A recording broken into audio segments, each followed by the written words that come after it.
I'm prepping for my first live electronic music gig. Freebeat. Hey, how's it going, everybody? Welcome to Freebeat. Today's patron shoutout goes to Andrew Apanov. Thank you so very much for the support. Let's get started. I've been prepping the live rig behind me for what feels like years, and well, I'm very happy to announce that I finally have an actual gig, my first solo gig as Freebeat, my first public gig. Technically, I played a little house party at Trickman Terry's house on the NobCon trip last year, but that was amongst friends. This is at an actual venue, a place called the Crypt in Olympia, Washington, on Sunday, May 19th. Crazy. I can't believe it's actually happening. I'm very nervous and very excited. So today I figured I would give you a little rundown on what still needs to be done here on the live rig, as well as a little performance with where I'm at on the opening track of my set, which is Mystery Hour. Now, the eagle-eyed viewers among you might notice that you are looking at a new piece of the setup here. This is the Morningstar MC6 Pro, and this thing has completely changed the game for me. I've also started using the RC-600 as my looper. I do still have the Sheeran Looper X, but it is in serious need of some firmware updates to not only fix bugs, but just to add like some basic features that the RC-600 has and has had for a long time. So until that happens, the RC-600 is my main looper right now. Shout out to Zounds.com for letting me use this one for the gig. Another change I've made is up top, I now have the Launch Control XL instead of the Launchpad Mini Mark III.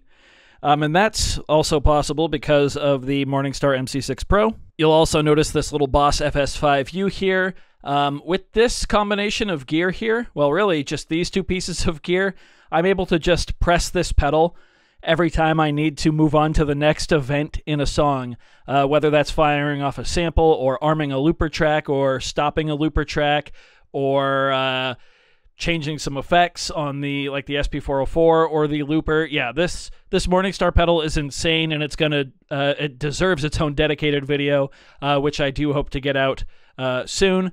Maybe even next week, although next week I'm probably going to just be showing off the final iteration of the live rig because yeah, like I said, I've still got some things to do. So just taking a look around here, you can see that things are a mess and none of the cables match. But yeah, just an assortment of MIDI cables and quarter-inch cables in both mono and stereo, and a few USB cables. And yeah, we're just going to tidy things up.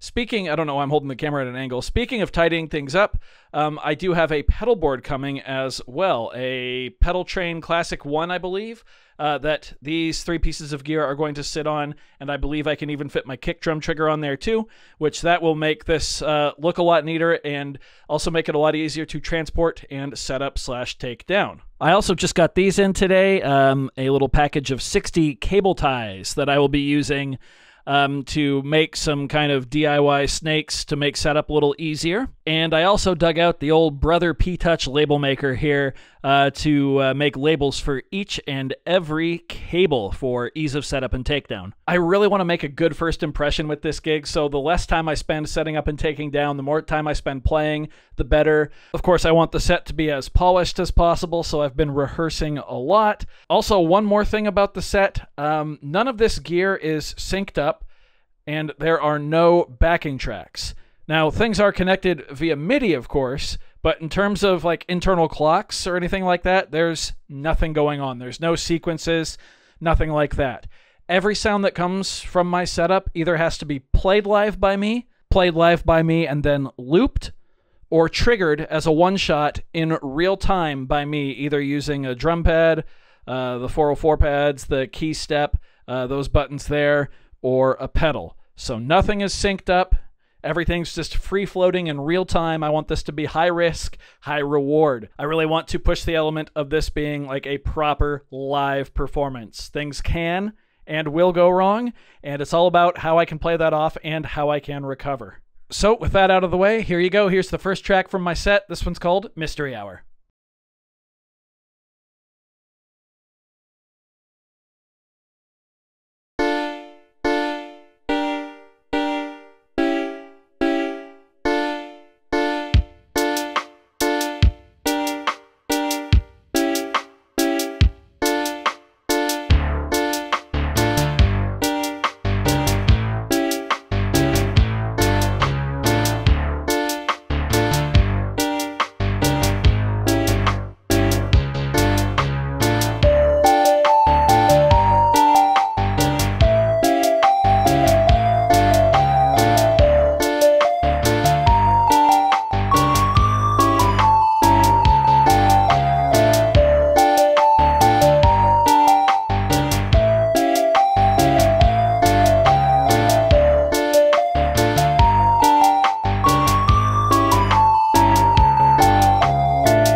I do hope you found this video informative or at least entertaining. If you did, be sure to leave a like on it. If not, you can always leave a dislike. That's okay too. Doesn't hurt my feelings, just makes me try that much harder next time. Either way, be sure to hit that subscribe button, ring that notification bell. If you're in the Olympia, Washington area, Sunday, May 19th at the Crypt, come see me. Should be fun. Thanks for watching, everybody. We'll see you next time.